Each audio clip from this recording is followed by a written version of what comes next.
քիչ առաջ, այսինքն մի ժամ առաջ, այստեղ է բերվել ձեր աջակիցը, գնահատական էր հնչել Մայր Հայաստանի կողմից, որ դա պարզապես առևանգում է տեղի ունեցել, այս իրավիճակի վերաբերյալ ինչ կարող եք ասել։ Առևանգման փաստը արձանագրված է, քանի որ մենք չենք իմացել, թե ովքեր են տապալել գետնին հայտնի բլոգերին եւ ինչ են արել, որողությամբ են տարել, միայն հետո ենք պարզել, որ փաստորեն բերել են ոստիկանություն։ Սա իշխանությունների եւ անձամբ Նիկոլ Փաշինյանի կողմից դրսեւորվող հերթական ճղճիմ քայլն է, ընտրությունների վրա ազդելու փորձ, վախի մթնոլորտ ստեղծելու փորձ, բայց իրենք ուղղակի լավ չեն պատկերացնում, որ սա այն թիմը չի, որ այդպիսի գործողություններից ընկրկի կամ ինչ-որ գործելավոճ փոխի։ Դրանից առաջ, եթե հիշում եք, տեղեկություններ տարածվեցին այն մասին, որ գործեր են կարել ցուցակը գլխավորողների նկատմամբ եւ զարմանալու բան չկա ուղղակի, հիմա մենք փորձում ենք պարզել, ես քիչ առաջ եկա, փորձենք պարզել հասկանալ, թե ինչ մեղադրանք են առաջադրում կամ ինչու են այդպես վարվել, որովհետեւ քաղաքացիական հագուստով փաստորեն գործնականում առևանգում է տեղ ունեցել, այսինքն որ պահանջներ են ներկայացրել, որ ինչ-որ բան են արել, իմ ունեցած տեղեկություններով ընկերուհու հետ է եղել կանգնած, ծանոթի կամ մի խոսքով աղջկա հետ է եղել կանգնած եւ առանց խոսքի այդպիսի բռնություն են կիրառել, որը նաեւ քստանելի դրսեւորում է վարքագծի։ Իսկ ինքը կարող էր օրինակ դիմադրություն ցույց տալ, թե եթե անգամ դիմադրություն ցույց տար, պիտի համոզված լիներ, որ օրինակ օրենքի պահանջ է իրեն ներկայացվում, բայց անձիկ քաղաքացիական հագուստով են եղել, իրավիճակը հասկանալի չի եղել։ Թե տվյալ դեպքում մարդը ինչ իմանա ով էր իր վրա հարձակվում, ենթադրենք կարող է դիմադրությունը ցույց տալ, չիմանալով թե ովքեր են, որովհետև եթե փողոցում կանգնած մայթի վրա կանգնած գալիս հարձակվում են իր վրա, ինքը ինչ պետք է մտածի, պետք է։ Նաև ձեր ցուցակը վաղար շաբաթում ցուցակը գլխավորողների վերաբերյալ գործեր կան, նշում են, որ տարբեր համայնքներում ղեկավար պաշտոն են զբաղեցրել, համայնքապետ են եղել եւ բյուջեի գումարներն են մսխել, դրա հաշվին հարստացել են, հողեր են օտարել, այս մեղադրանքներին առնչվող ինչ կարող եք ասել։ Դրանք դատարկախոսություններ են, դրանք զրպարտանքներ են, դրանք բամբասանքներ են, դա գործ կարել է, մենք կոնկրետ հիմա մեղադրանքն էլ չգիտենք ինչ են առաջադրում, բայց եթե թվերի մեջ են ուզում խորանալ եւ իրենց քուջուճ անելուն ինչ-որ արդյունք են ուզում տալ, ես արդեն բազմիցս ասել եմ, որ հուշում եմ իրենց, երբ որ Դավիթ Կարապետյանը ընդունել է բյուջեն Ծաղկունք համայնքում մինուս 37 միլիոն է եղել, երբ որ հանձնել է 21 թվականին եղել է պլյուս 38 միլիոն դրամ։ Գրիշա Հարությունյանը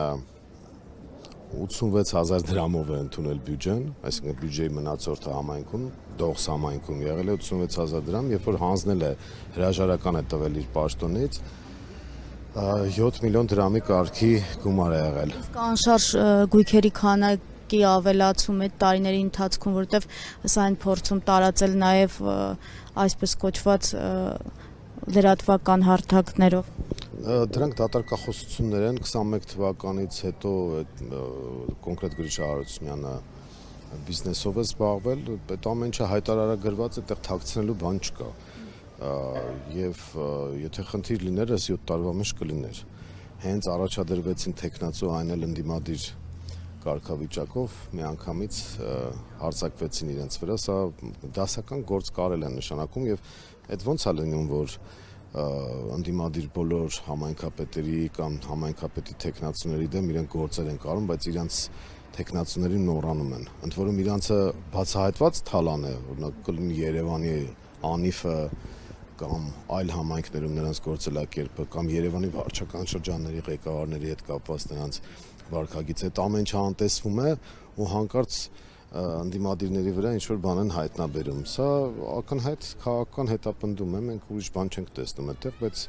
կարծում ենք, որ վաղաշաբաթցիները իրենց քաղաքական ապտակը քվեախցիկում կհասցնեն այս իշխանություններին։ Իսկ հնարավոր համարում եք, որ իշխանությունը գնա հետընտրական դաշինքի նաև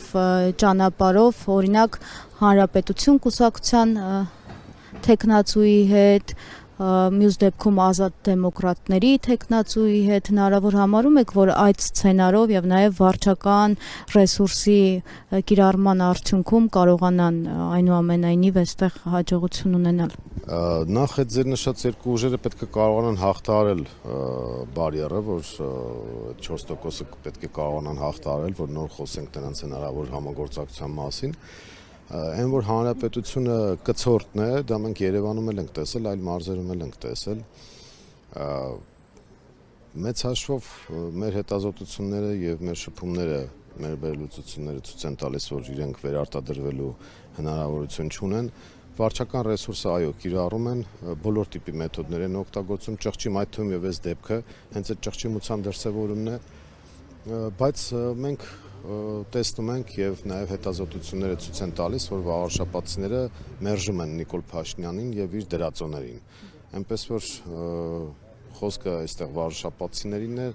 ակտիվ մասնակցություն է պետք ցուցաբերել եւ վռնդել սրանց վաղարշապատից։ Եվ նաև սկսել են այսպես կոչված այս օրերին բարեգործությամբ զբաղվել, ինչը արդեն իսկ այս օրերին թույլատրելի չէ եւ նաև քրեական հանցակազմ իր մեջ պարունակում։ Բացի դրանից հանկարծակի սկսում են մարդկանց տանիքները նաև վերանորոգել եւ այլը։ Տեսանք այդ թեմայով, բացի այդ նաև համայնքներում արձանագրում ենք կիսատ թողած վիճակներ, գործեր, երբ որ փորում են ինչ որտեղ, հետո գյուղացիներին տարածում են, որ պետք է մեզ ընտրեք, որպեսզի այդ գործը շարունակեն, կամ բերում են ինչ-որ տեղից քերած ասֆալտը լցնում են փողոցներում, ինչ-որ բլուրներ են կառուցում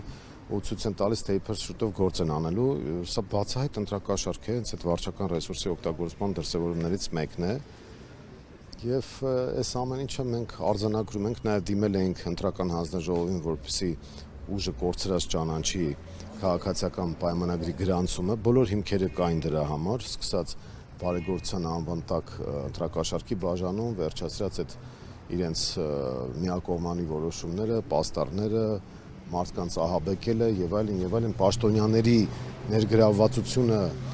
ընտրաշավի մեջ առանց արձակուրդ գնալու, մենք տեսնում ենք նախարար, մարզպետ, այսպես գզիրի նման դռնեդուր են ընկել եւ օրենք են խախտում, հենց այդ մասին մենք խոսեցինք, իրանք այդ պահից սկսած ոնց որ իմ ունեցած տեղեկություններով նոր դիուն գրեցին, որ արձակուրդ գնան, բայց դրանից առաջ արդեն իրենք դրսևորվել էին եւ դրա տեսանյութերը կա, հիմա ընտրական հանձնաժողովը ակնհայտը չնկատեց, ասես թե չենք կարող ասել, թե ինչ է, բայց խախտումները այդ ամեն ինչը տեսնելով հանդերձ ամեն դեպքում մենք կոչ ենք անում վաղարշապատցիներին մասնակցել ընտրությանը։ Իրենք Գյումրիում էլ էին դա ուզում անեն, Երևանում էլ իդեպ պարտվեցին, ուղղակի այնտեղ քաղաքական կոռուպցիա տեղի ունեցավ անասնագողության էլեմենտներով, դրա համար էլ իրենք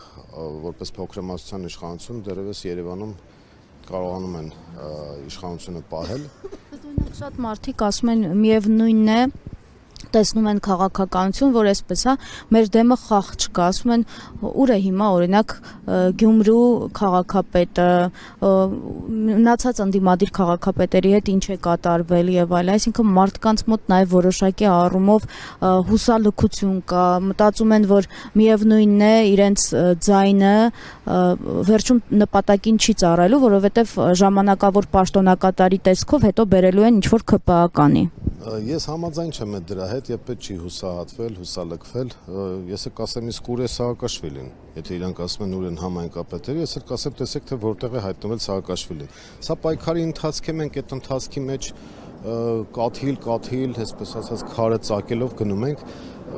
Այլընտրանքը չկա, նրանք ովքեր որ ասում են ընտրությունները ճիշտ չի, այլընտրանք չեն առաջարկում։ Մենք ընտրությունների մեջ ենք մտնում։ Պարզապես հուսալքությունը, մարդիկ մտածում են, որ իրենց քվեն չի ծառայելու նպատակին։ Մեր օրինակով ցույց ենք տալիս, որ մենք պայքարում ենք, այսինքն մեր օրինակը պետք է մարդկանց ցույց տա, որ քաղաքական ուժը իր վրա վերցնում է պատասխանատվություն եւ մտնում է ուղիղ կոնտակտի մեջ եւ իշխանությունների հետ եւ հասարակության հետ։ Հիմա սա պայքարի ընթացք է, մենք ամեն ինչ պետք է անենք, որ այդ պայքարի ընթացքը հաջողությամբ ավարտվի եւ ես համոզված եմ, որ հաջողությամբ ավարտվելու է ու Նիկոլ Փաշինյանը վախենալով Սաակաշվիլի ճակատագրից դիմում է այսպիսի քայլերի։ Այսինքն մեր դեմ խաղ չկան, չի կարող։ Չէ, Նիկոլ փոքրիկը, գիտեք ինչ, ինքը ուզում է բռնապետություն ձևավորել, բայց